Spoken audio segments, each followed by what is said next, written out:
Hello everyone, I am Emily and you're welcome to my channel realemikai. Today's video is quite different from my usual content. I'm going to be talking about why Ghanaians love wearing dead white man's clothes. I hope you find this interesting, and also please do subscribe down below. There's a popular saying that goes, one man's meat is another man's poison. Have you ever heard of that? Yes? No? Well, it perfectly describes what we are going to be talking about today. We define clothing as anything worn or adorned to cover the body. But what if those same clothes are rejected or unwanted by these same human beings? Where do they end up at? And how did Ghana become one of the most consumers of secondhand clothing? In today's video, we're going to dive right into it. First, let's dive into the history. In the late 80s, colonization affected and reshaped our Ghanaian fashion industry. The government opened up trade to import secondhand clothing from different parts of the world, especially the West, and the sales of obroni wawu skyrocketed. Obroni wawu is a term used to describe secondhand clothing in the Akan language. Naturally, this had a ripple effect on our economy, and I believe the local textile industry took the hardest hit. If I can't afford buying locally produced textiles, why should I bother? I can just go for the secondhand clothing. This research talks about the impact of secondhand clothing on the Ghanaian fashion industry. It comprises of fashion producers who have their workshops within 12 suburbs in Kumasi. 61 respondents, representing 85%, are faced with competition of imported clothes sold in shops near their premises and second-hand clothes that porters carry from door to door, which are cheaper compared to the custom-made clothes made by independent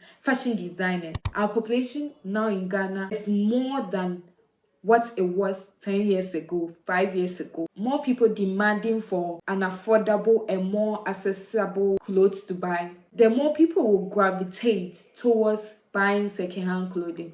We can't argue about that. And let's not forget the job opportunity it has created for the unemployed, especially the youth, on the retailing of secondhand clothing. If I am earning 200 Ghana cedis here in Ghana a month, I believe I'll go in to buy or purchase secondhand clothes rather than going to my local seamstress to sew a new outfit, which I can't afford. I'll see secondhand clothing as another alternative to meet my needs. This research asks and answers the question about the sales of secondhand clothing here in Ghana. It asks, why did you decide to engage in the sales of secondhand clothing?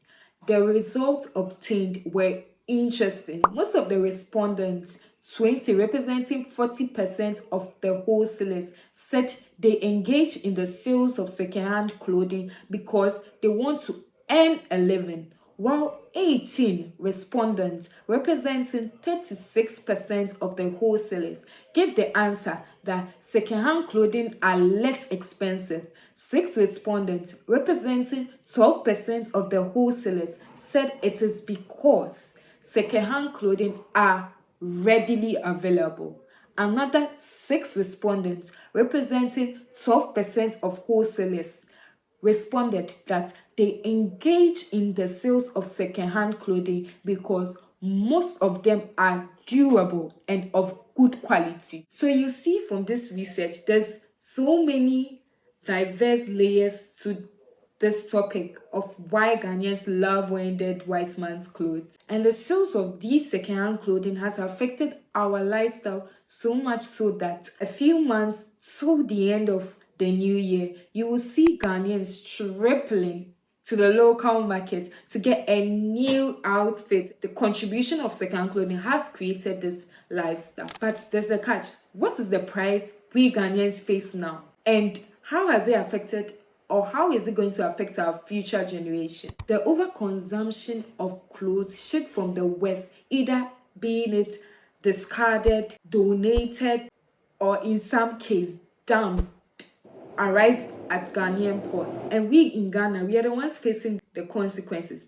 Up to 50%, I'm telling you, 50% of clothes donated or shipped to Ghana are not wearable.